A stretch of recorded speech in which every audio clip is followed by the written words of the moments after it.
perkenalan dulu aja ya.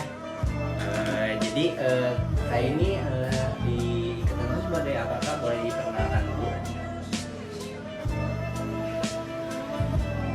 Jadi salam kenal semuanya. Saya adalah Vanessa Nurani. Saya CEO di Ketan.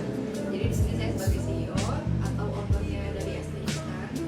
Saya lahir di Bandung 6 Juni 2002. Jadi saat ini saya masih berusia 22 tahun dan statusnya baru lulus sebagai mahasiswa Politeknik Ketiga IPN. Kemarin baru wisuda juga. Sedotannya. Iya Bapak.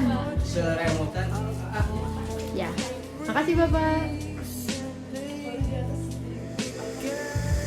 Kamu tahu apa sih asal usul dari kata iketan itu? Asal usulnya ya. Ya, asal usulnya. Pada awalnya saya juga sebagai ini cerita saya juga ya, Ya. maksudnya perjalanan iketan juga gitu kan.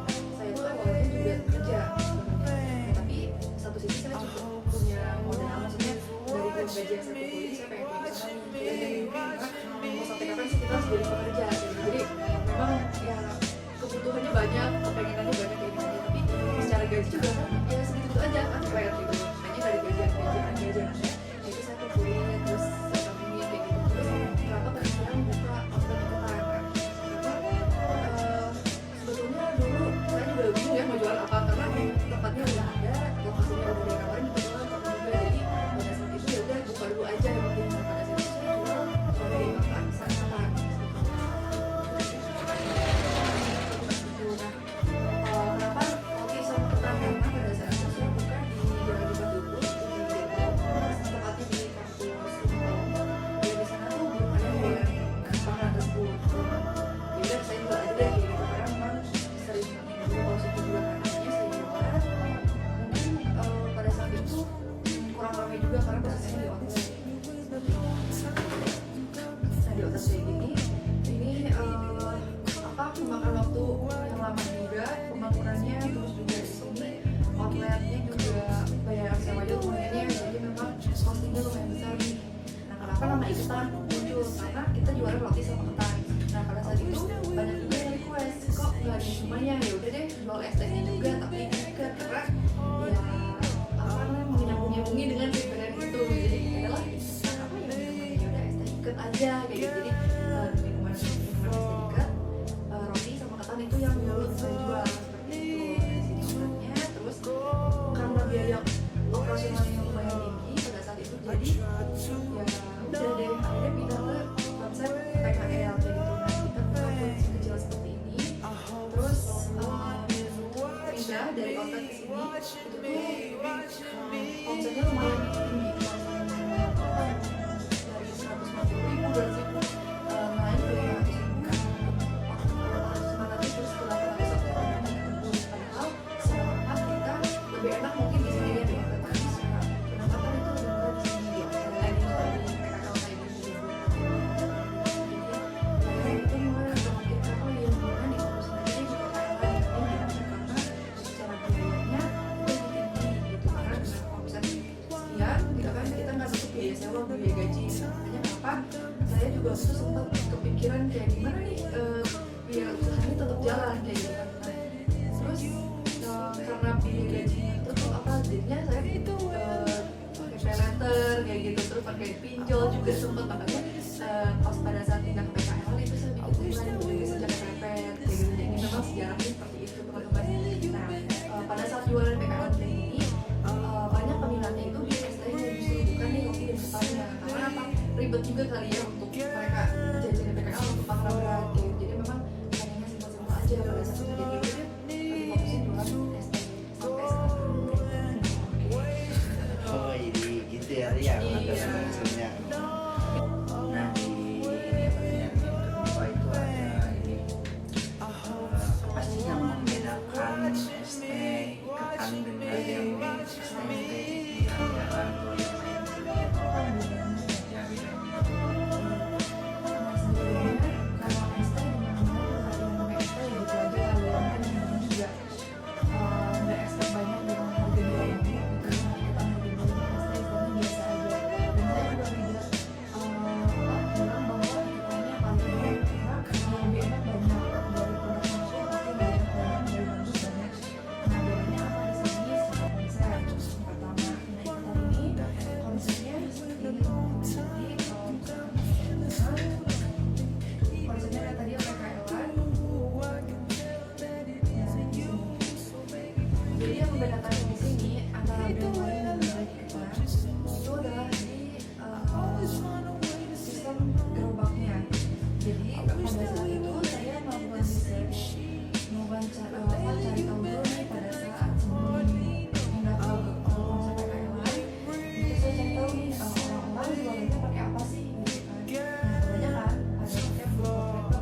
sih kita sebetulnya sama-sama aja dengan teh yang lainnya, mungkin gak ada rasa yang gimana gitu, tapi ada menu yang memang kita jarang ditemukan di lainnya, kayak di teh lainnya seperti ada namanya rasa teh orang kaya. Jadi dia tehnya lebih premium sih, teh kafe itu, tapi dibawa ke PPL biar mereka bisa coba juga teh kafe itu seperti apa sih gitu, dengan harga yang murah kayak gitu. Jadi memang kalau misalnya teh mungkin ada perbedaan nih, teh orang kaya itu nanti teman-teman juga boleh coba. Terus cara penamaan brand yang kayaknya menenun itu juga membedakan juga kata-katanya, terus berdiri sejak kan Pepet, kalau online kan berdiri sejak tahun berapa gitu kan. Nah, saya juga berdiri sejak Pepet aja karena semua orang pasti pakai Pepet gitu. Jadi memang yang dilihat terus cara packaging juga pakai plastik, jadi yang dilihat juga yang dua itu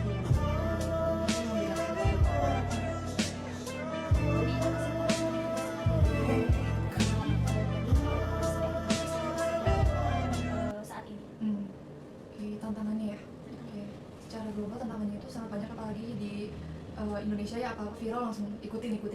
Jadi memang banyak banget yang menduplikasi sebetulnya. Tapi di sini sebetulnya kalau tantangan, kalau sesama jenis produknya itu lebih ke apa ya, teknik operasionalnya sih, karena di operasional ini kita harus perhatiin banget nih tentang kebersihan, tentang pelayanannya juga. Kalau misalkan pelayanan kita udah jelek nih, atau enggak misalkan ada keliruan, misalkan karyawannya di bad mood, terus dia bad mood juga ke customer gitu kan, juga ngaruh ya. Kadang orang juga nggak begitu suka juga nih diperlakukan seperti itu, akhirnya customernya hilang dan pindah ke brand lain yang lebih ramah, lebih sopan, lebih rapi kayak gitu. Jadi memang kalau secara persaingan kita dikuat-kuatin aja secara operasionalnya, terus secara marketing dan brandingnya, karena itu yang menjadi fondasi sebetulnya. Karena kalau misalkan kita hanya ngandelin jualan aja nih di jalan dengan omset yang yaudah seadanya aja, tanpa peduli dengan persaingan yang ada, itu tuh ya udah bakal tenggelam lama-lama. Jadi cuman viral aja. Alhamdulillah kan kalau Ikatan dari awal jalan, dari 2022 sampai jalan mau ke 3 tahun ini masih stabil secara pendapatan, terus secara sistemnya juga terus diperbaiki kayak gitu. Jadi memang yang menjadi tantangan adalah orang lain bisa menjadi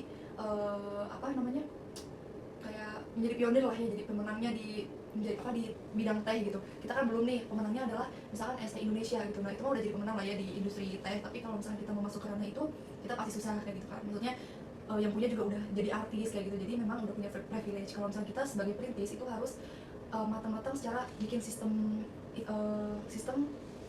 operasionalnya, karena kita menyangkut paut dengan kemitraan juga. Jadi cara kita marketing dan branding itu secara tidak langsung, kalau teman-teman juga itu ada beberapa ikatan di mana-mana ya, di jalanan kayak gitu. Nah kalau misalkan kita cuma ngandelin beberapa outlet dikit gitu ya, itu juga nggak jadi nggak jadi branding atau marketing, nggak jadi pemasarannya, karena udah kelihatannya sedikit. Tapi kalau misalnya kita banyak nih open kemitraan kayak gitu, bisa menjadi cabang yang banyak juga, ya itu menjadi salah satu faktor Ikatan banyak dikenali orang juga. Jadi orang-orang lebih tahu Ikatan dibanding brand lain kayak gitu, karena dengan keberadaannya Ikatan di mana-mana kayak gitu sih. Jadi lebih ke sistem sama tim yang solid juga kayak gitu untuk tantangan-tantangannya kayak gitu sih. Jadi mempertahankan sistem yang ada dengan lihat kompetitornya seperti apa dia, terus kita mencoba untuk yang lebih baik kayak gitu, bukan soal produk tapi tentang pelayanan, servis segala macamnya kayak gitu.